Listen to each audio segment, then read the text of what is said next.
¿Qué tal, queridos amigos? El día de hoy vamos a tratar de explicar un poco acerca de lo que es 1 millón para Jesús. Y luego uno se pregunta, ¿cuál es el objetivo? ¿Por qué está que es otro evento? ¿Qué es en sí? Pues vamos a preguntarnos y vamos a tratar de responder esto que tiene que ver con lo que el Señor quiere, porque no se trata de nosotros, se trata de Él.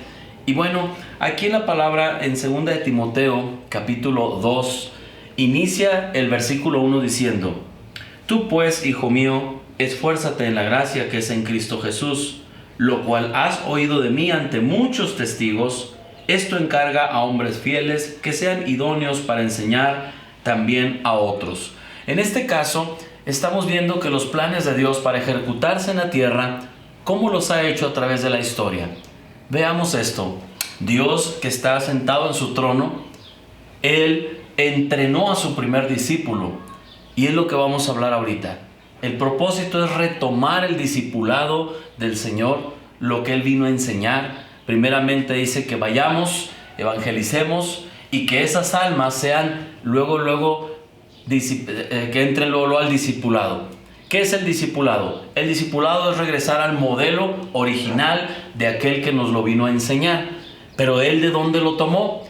Aún Jesucristo mismo, Él dice: yo soy el pan de vida. Pero ¿quién lo formó para que Él fuera el pan de vida y poder formar a otras personas?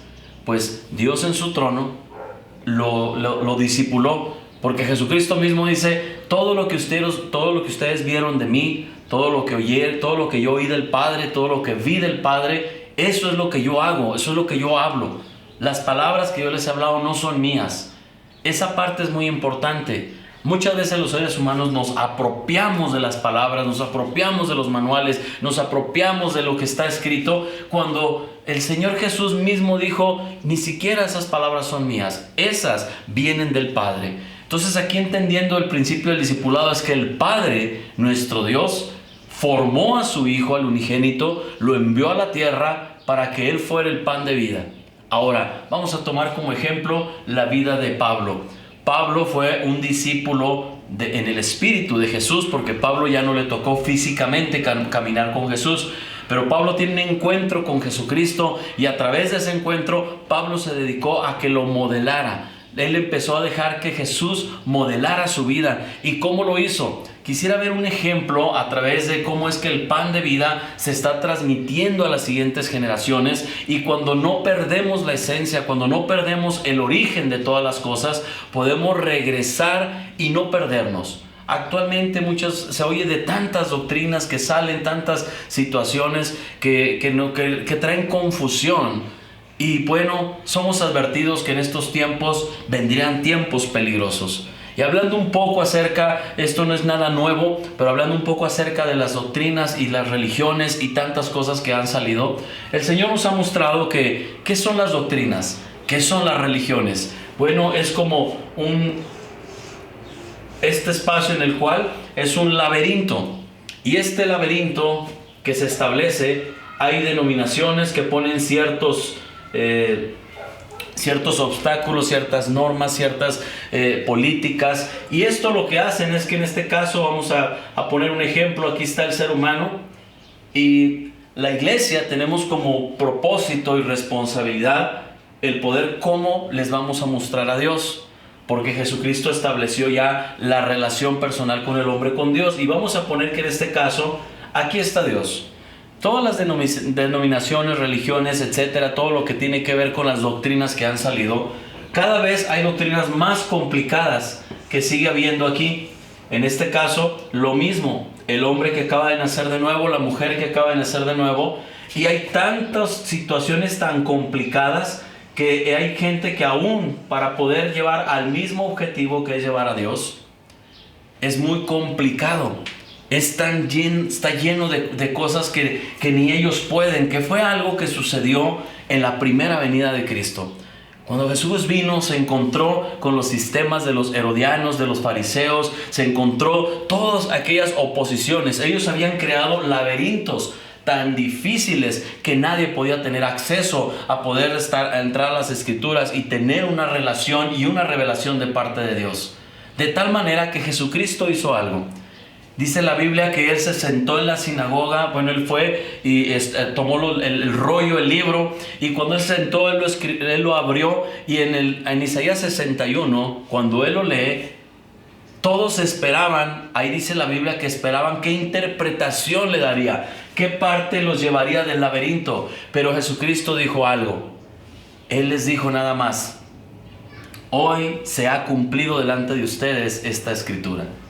Él vino a hacer vida la palabra, y le dice: ahora tiene cumplimiento delante de ustedes. ¿Qué hizo Jesús? Hizo lo siguiente. Aquí tenemos nuevamente al hombre. El hombre queriéndose acercar a Dios, y Jesucristo lo que hizo fue crear un puente. Por eso la Biblia nos lo menciona, que Jesucristo es nuestro sumo pontífice. Pontífice significa constructor de puentes. El único camino, la única verdad y la única vida está en Jesucristo. Jesucristo viene y se pone por encima de cualquier creencia que nosotros podamos desarrollar y establecer, para poner un puente que pueda traer al hombre a acercarse a Dios y no hacer difícil la palabra, no hacerla infructuosa, no hacer algo que pueda llevar a la confusión, algo que la gente termine con pensamientos y ideas que muchas veces ya no saben ni qué es de Dios y qué sí es y qué no es de Dios. Pero cuando partimos desde este punto, es muy importante entender lo siguiente: que Jesucristo viene, establece un puente, y que nosotros tenemos que regresar al modelo original. ¿Cuál es el modelo original del discipulado? Dios forma a su Hijo Jesucristo. Jesucristo viene a la tierra, tiene cumplimiento todo lo que Él dijo, porque Él dice que la palabra se cumplió en Él. Y luego Él espiritualmente toma a uno de sus discípulos, que en este caso forma el apóstol Pablo, y el apóstol Pablo, entonces, todo lo que él mismo reprodujo fue decir: todo lo que yo he visto, todo lo que yo he recibido de Cristo, esto es lo que yo les doy. Él mantenía una fidelidad al origen de lo que el Señor le mostraba, un origen del cual nosotros tenemos que regresar. Asimismo, Pablo luego toma a un Timoteo, y a este Timoteo le pone un nombre que es un verdadero hijo en la fe. Y a Timoteo le da varios consejos. Dentro de ellos le regresa el cómo nace la iglesia de ese tiempo. ¿Sabes? Timoteo era un pastor joven, pero este pastor le enseña algo. Quien era su mentor, tutor, no sé el nombre que le quieran llamar, pero la Biblia, cuando él le llama un verdadero hijo en la fe, él estaba dando una paternidad espiritual sobre Timoteo. Pero Timoteo le dice su padre o su autoridad espiritual, le dice: haz la labor de evangelista, sal a las calles, haz esto, haz la labor que está afuera, no adentro. Y ahí es donde nace la esencia de la verdadera iglesia. Hoy se han creado muchos, no son mitos, son historias reales de personas que han vivido cómo se fundó una iglesia, cómo lo hicieron ellos, y todo eso es digno de todo respeto, porque es Dios quien se los mostró. Pero el origen es el que está en la Biblia, tiene que ver con salir a las calles y poder alcanzar a los perdidos, poder ir a hablarles de Jesucristo, poder salir de las cuatro paredes, poder salir de esa cueva en la cual podemos muchas veces estar ahí como Elías dentro de esa cueva, que el Señor tiene que ir a Elías y decirle: ¿qué haces ahí, Elías? Si el trabajo está afuera, ¿qué haces escondido en esa cueva? Le dice: sal de ahí, Elías. Pero sin embargo él no salió. Él permaneció en esa cueva y a él dio la respuesta equivocada, porque 2 veces Dios le pregunta lo mismo: ¿qué haces ahí, Elías? Y en esa historia de Primera de Reyes, capítulo 19, encontramos que él no pudo salir de la cueva, porque la cueva ya había establecido en él un temor. Y cuando tenemos temor, entonces dejamos de servir a un Dios vivo y verdadero. Entonces Dios le tiene que decir: ve, unge a 3 personas, 2 reyes, pero el tercero, ve y unge a Eliseo como tu sucesor. Qué fuertes palabras, porque el Señor mismo le dice: el legado que yo había puesto en ti, ahora tienes que pasarlo en una persona que no esté metida en una cueva. Y va y envía al profeta Elías para que pueda ir y pasar su manto de unción sobre Eliseo. Y Eliseo desde sus comienzos empieza a trabajar tan intensamente que él nuevamente lo que hizo fue salir porque la labor y nuestro trabajo está en un mundo que se está perdiendo, en un mundo necesitado, que está lleno de crisis en todos los sentidos, una ausencia de Dios total en la vida de la gente. Pero Dios nos está llamando a regresar a ese modelo que el Señor quiere mostrarnos.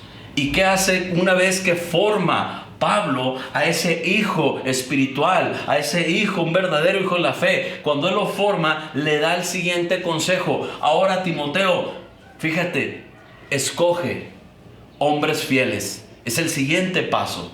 ¿Y qué es hombres fieles? Nosotros aquí en la tierra le pudiéramos poner muchas cualidades a un hombre fiel, e incluso cuando vamos al mismo diccionario nos puede dar una definición. Pero no, hombres fieles en la Biblia es fieles al original, no tanto a los atributos en la tierra, que si de conductas, de comportamientos, de carácter, no. Estamos hablando de un hombre fiel, dispuesto a guardar la fidelidad del origen del cual es el pan de vida, que es Jesucristo. Hombres fieles al modelo original. Y esos hombres fieles lo que hacen es que toman y reciben de ese pan, y luego de los hombres fieles, la siguiente parte dice que ellos puedan enseñar a otros. La característica tiene que ver que cuando alguien va a ir a enseñar, primero antes de enseñar, ¿qué eres? Un discípulo. ¿Qué eres antes de salir a ir a enseñar a otros? Eres un alumno. Somos alumnos que nos sentamos a aprender y pasamos el proceso de formación para que entonces Cristo sea formado en nosotros. Que esa es la meta final de todo el evangelismo, de todo el discipulado, de todo nuestro trabajo ministerial en la tierra. Es ese, que Pablo lo describió de la siguiente manera: hijitos, por los cuales vuelvo a tener dolores de parto hasta que Cristo sea formado en ustedes. De esta manera nosotros podemos entender que hay un proceso. Y me gustaría poderte dar un ejemplo, y que en este ejemplo pudiéramos reflexionar un poco y regresar a estos principios que acabamos de escuchar y verlos en una pequeña ilustración.